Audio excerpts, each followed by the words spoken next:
तो स्टूडेंट कैसे हो आप? तो स्टूडेंट आज हम स्टार्ट करते हैं factor effecting on endurance limit. तो स्टूडेंट मैंने एंड्योरेंस लिमिट क्या होता है वो मैंने आपको डिटेल में बताया, सारे फॉर्मूले बताए, इसका ग्राफ बताया। ठीक है स्टूडेंट, अब मैं आपको फैक्टर बताऊंगा क्या क्या होते हैं। इस पे फिर एक आता है नॉच सेंसिटिविटी आता है स्टूडेंट, वो भी मैंने आपको पूरा डिटेल में बताया। आज देखते हैं कि कौन कौन से फैक्टर इस पे इफेक्टिंग करते हैं। ठीक है स्टूडेंट, तो चलो स्टार्ट करते हैं factor effecting on endurance limit. तो स्टूडेंट सबसे पहला जो होता है हमारा factor effecting on endurance limit में जो सबसे पहला जो होगा वो होगा आपका सरफेस फिनिश।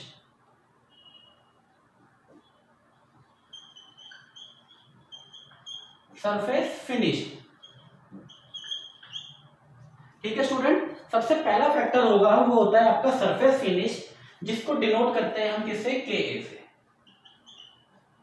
दूसरा होगा स्टूडेंट आपका साइज, दूसरा साइज होगा जिसको डिनोट करते हैं हम के बी से। ठीक है स्टूडेंट, दूसरा क्या होगा हमारा साइज होगा। तीसरे की बात करेंगे तो वो होगा हमारा type of load, type of load जिसको बोलेंगे केसी। चौथा होगा स्टूडेंट हमारा टेम्परेचर,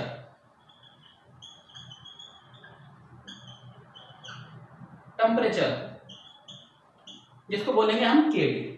तो हमारा क्या स्टूडेंट, टेम्परेचर हो गया। अब फिफ्थ है हमारा रिलायबिलिटी,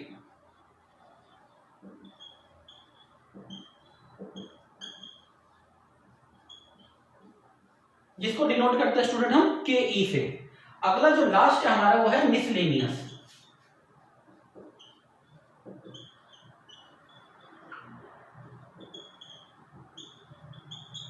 जो है हमारा के एफ। तो स्टूडेंट ये हमारे 6 फैक्टर है जो हमारे एंड्योरेंस लिमिट पे इफेक्ट करते हैं।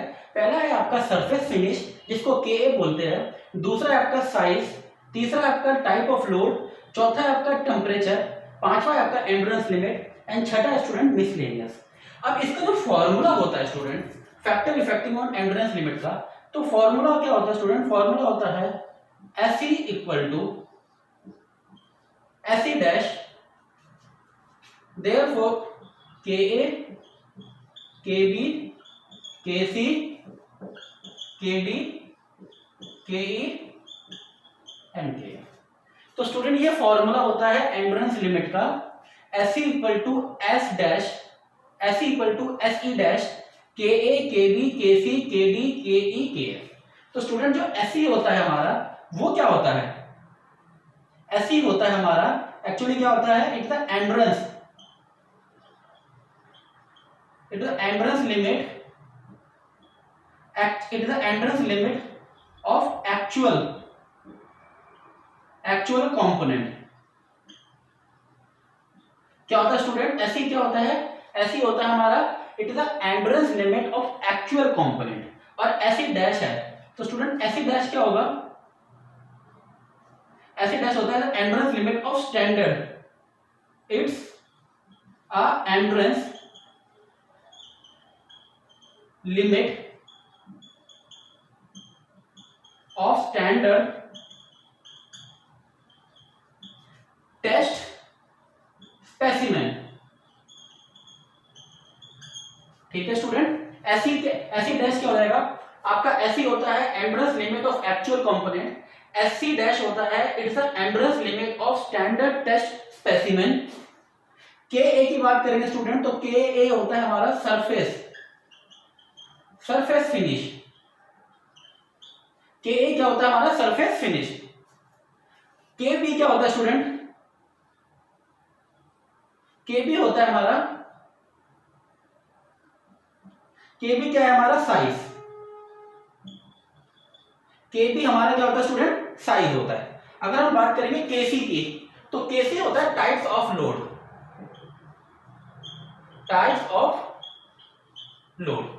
ठीक है स्टूडेंट, केसी क्या होता है आपका, टाइप्स ऑफ लोड होता है। जब बात करेंगे टेम्परेचर केडी की तो केडी होता है हमारा टेम्परेचर,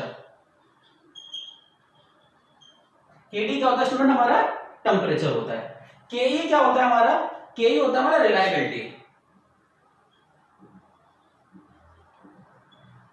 के ई होता है स्टूडेंट हमारा रिलायबिलिटी और के एफ होता है हमारा मिसलेनियस।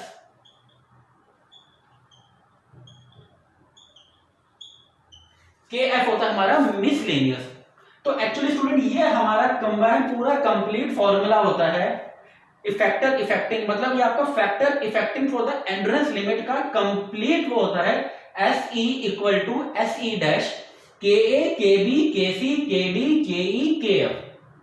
ऐसी होता है endurance limit of actual component, S E होता है endurance limit of standard test specimen, K होता है सरफेस फिनिश, के बी होता है साइज, के सी होता है टाइप ऑफ लोड, के डी होता है टेम्परेचर, के ई होता है रिलायबिलिटी और के एफ होता है मिसलेनियस। तो स्टूडेंट अभी आप इसको इतना नोट कर लो, फिर मैं ये सारा की सारा आपको डिटेल में बताता हूं कि इनका क्या क्या स्पेसिफिकेशन होता है और क्या क्या इनका रोल होता है। ठीक है स्टूडेंट, अभी आप इसको नोट कर लो, फिर मैं आपको बताता हूं। आगे रब कर दूं।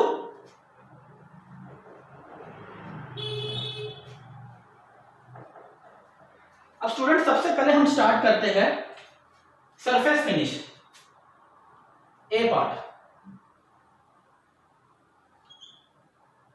फर्स्ट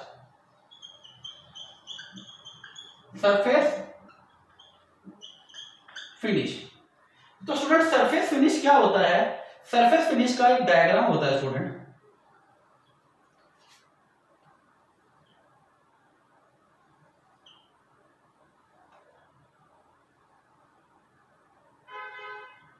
ठीक है स्टूडेंट।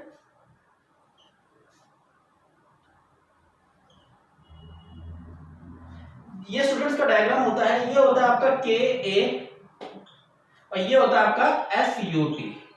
ठीक है स्टूडेंट, ये क्या होता है आपका, देखो के A versus S U T होता है, जिसकी वैल्यू होगी स्टूडेंट 400 से लेके ये लास्ट वैल्यू होगी आपकी 600 पे। ठीक है स्टूडेंट, 400 से लेके 600 पे रहेगी वैल्यू। और ये पहला वाला जो पार्ट है आपका, देखो स्टूडेंट पहला वाला होगा, ये होगा आपका मिरर पॉलिश, मिरर पॉलिश। दूसरा वाला पार्ट होगा आपका ग्राउंड होगा। ठीक है स्टूडेंट, ये होगा आपका मशीन, ये तीसरा होगा मशीन,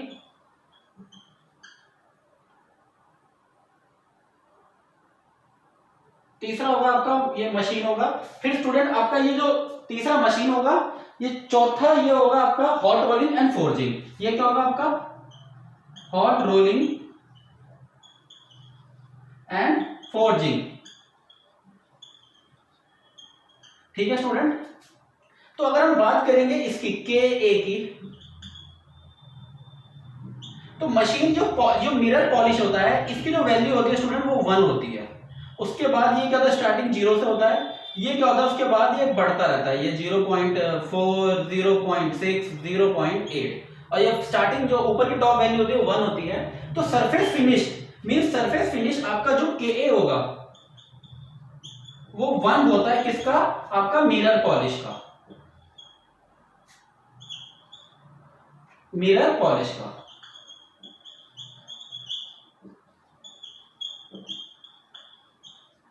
तो स्टूडेंट जो के ए 1 जो होता है, के ए 1 की जो वैल्यू होती है वो आपकी मिरर पॉलिश की होती है 1 वैल्यू।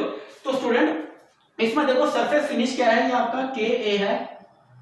तो इसमें जो आपकी जो टॉप वैल्यू है 1, वो के ए 1 किसका होता है, मिरर पॉलिश का होता है। उसके बाद सेकंड का ग्राउंड होता है, तीसरा आपका मशीनिंग होता है, चौथा आपका हॉट रोलिंग होता है, तीसरा आपका फोर्जिंग होता है लास्ट वाला। तो इसमें हम के ए कंसीडर करते हैं, के इक्वल टू 1। तो के इक्वल टू 1 किसका होता है, पॉलिश का, मिरर पॉलिश का होता है। तो स्टूडेंट इसकी जो कंडीशन होगी, अब इसकी कंडीशन क्या क्या होगी स्टूडेंट, आप कंडीशन सोचो जरा। Surface, if the surface is good, अगर क्या होगा, लिखो if surface is good, if surface is good then object has more life। ठीक है student, if object is good, अगर आपका ऑब्जेक्ट गुड होगा then surface has more life। if surface is bad, if surface is bad then the object has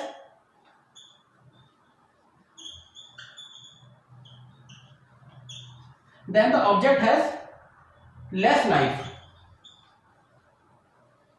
ठीक है student, ये condition होगी किसकी, आपके इसकी सरफेस एरिया की, मीन सरफेस फिनिश की। तो सरफेस फिनिश को डिनोट करते हैं स्टूडेंट हम के ए से डिनोट करते हैं। और जो इसका जो के ए की वैल्यू होती है, के ए की वैल्यू Ka1 किसकी होती है, मिरर पॉलिश की होती है। मिरर पॉलिश मींस एकदम, मींस आपका ये सरफेस एकदम स्मूथ रहेगा, मिरर पॉलिश की तरह रहेगा, स्मूथ रहेगा।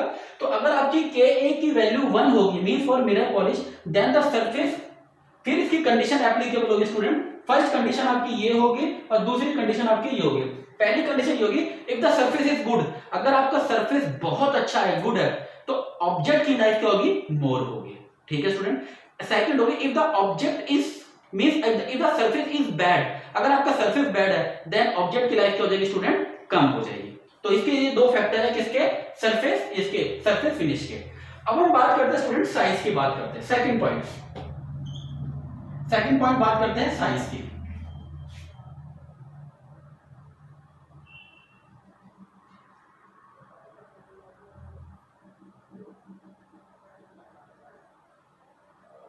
साइज की बात करते हैं, ये हमारा है second point,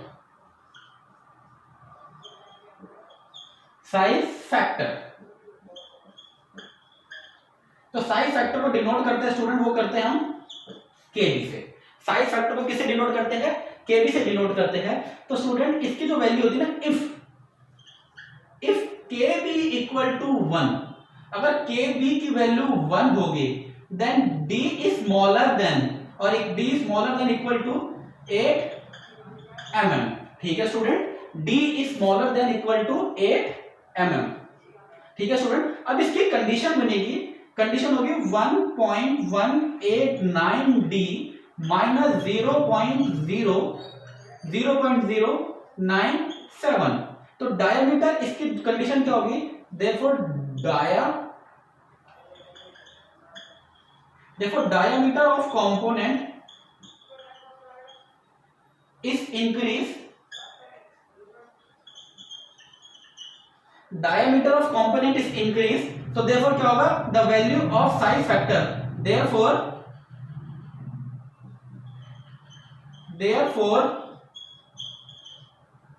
the value of size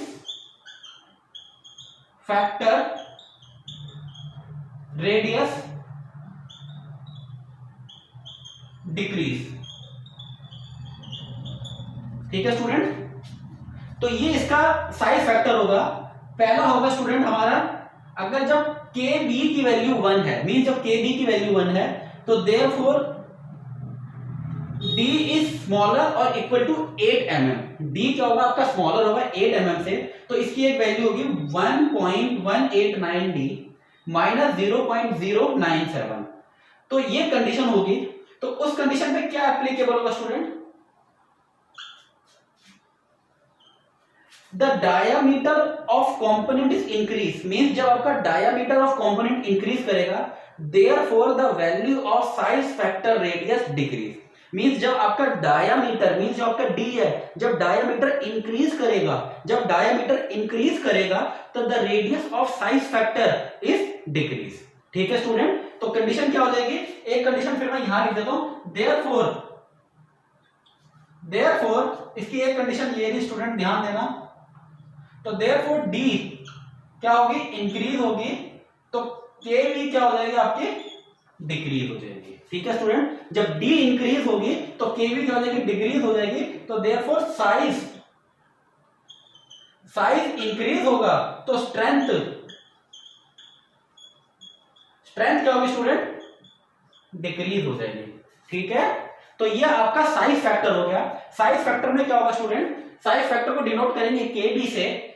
तो इफ केबी इक्वल टू 1, अगर केबी की वैल्यू 1 होगी तो डी स्मॉलर देन 8 mm, तो उसकी वैल्यू होगी 1.189 डी माइनस 0.089। ठीक है स्टूडेंट।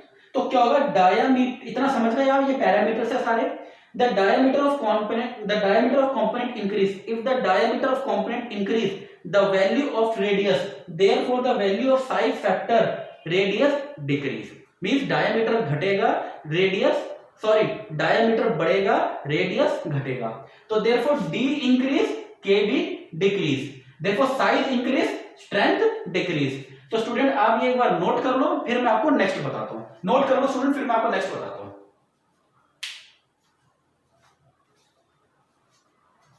रब कर दूं मैं?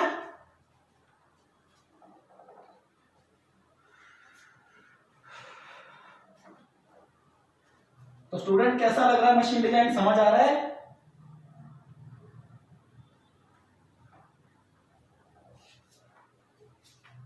अब तीसरा है स्टूडेंट, तीसरा है आपका टाइप्स ऑफ लोड।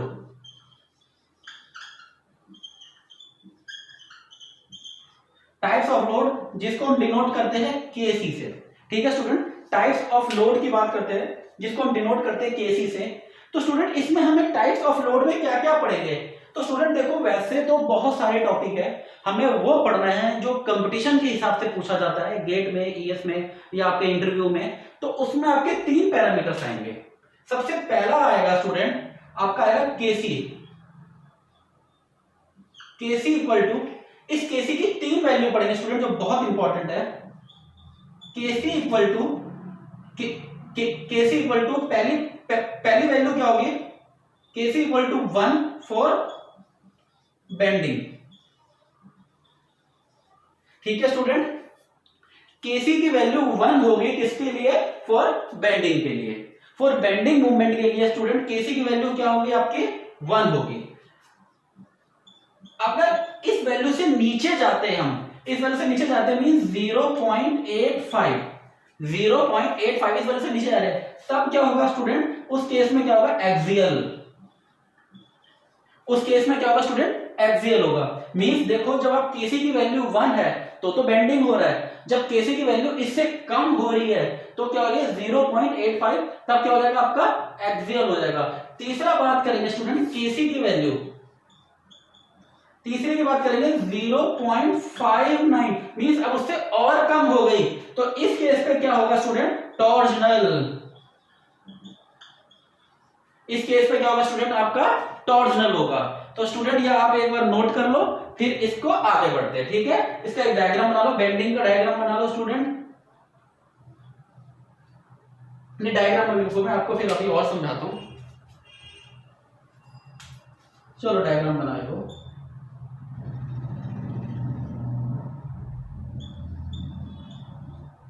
डायग्राम बना लो स्टूडेंट, फिर मैं आपको अगला बताता हूं। ठीक है, तो स्टूडेंट केसी की वैल्यू क्या होगी? तो केसी इक्वल टू 1, अगर टाइप्स ऑफ लोड में केसी इक्वल टू 1 किसका होगा स्टूडेंट? बेंडिंग का होगा। केसी इक्वल टू, अगर first value KC equal to 1 किसकी होगी? आपकी बेंडिंग की होगी। केसी अगर इससे कम होता है, इससे कम होता है मींस 0.85 होगा, वो किसका होगा? एक्सियल का होगा।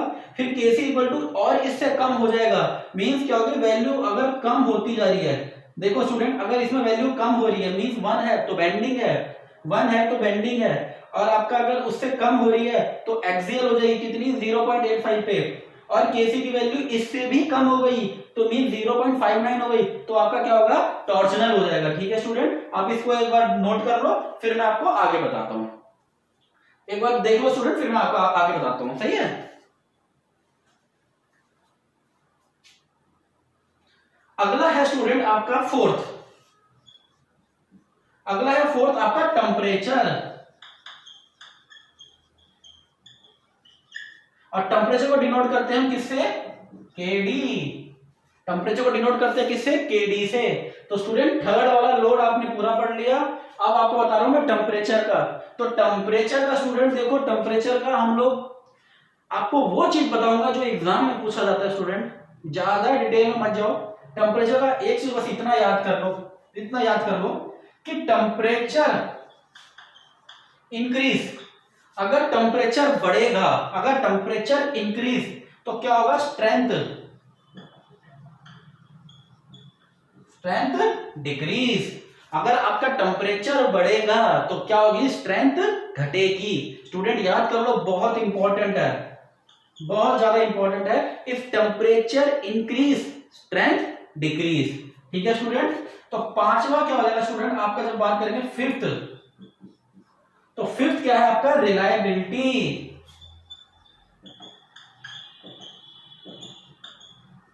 फिफ्थ है स्टूडेंट आपका रिलायबिलिटी, जिसको हम डिनोट करते हैं किससे? के ई से, जिसको हम डिनोट करते हैं के ई से। तो रिलायबिलिटी की देखो स्टूडेंट दो कंडीशन है। एक फॉर वन के लिए कितना होगा स्टूडेंट? फॉर वन के लिए होगा आपका 50%। 50% क्या होगा वन के लिए? रिलायबिलिटी।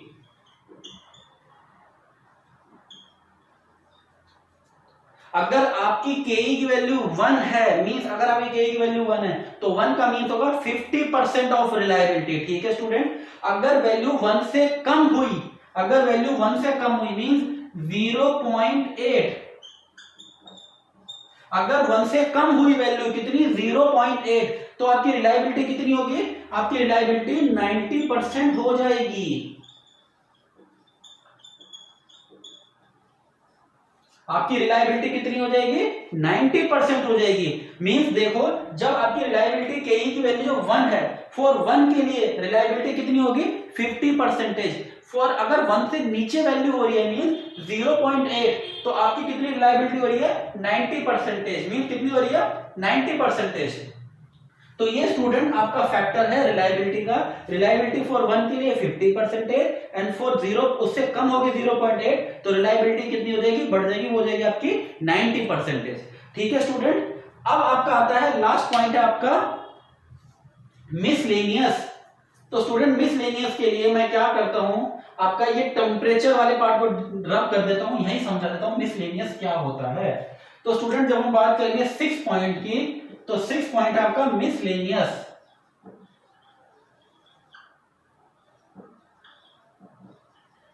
और मिसलेनियस को डिनोट करते हैं के एफ से।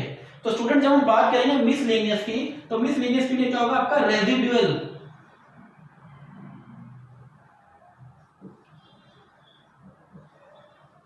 Residual stress.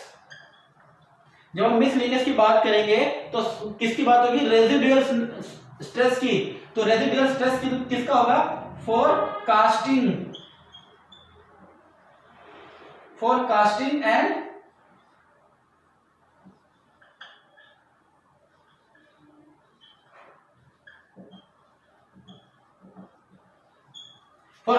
And compressibility.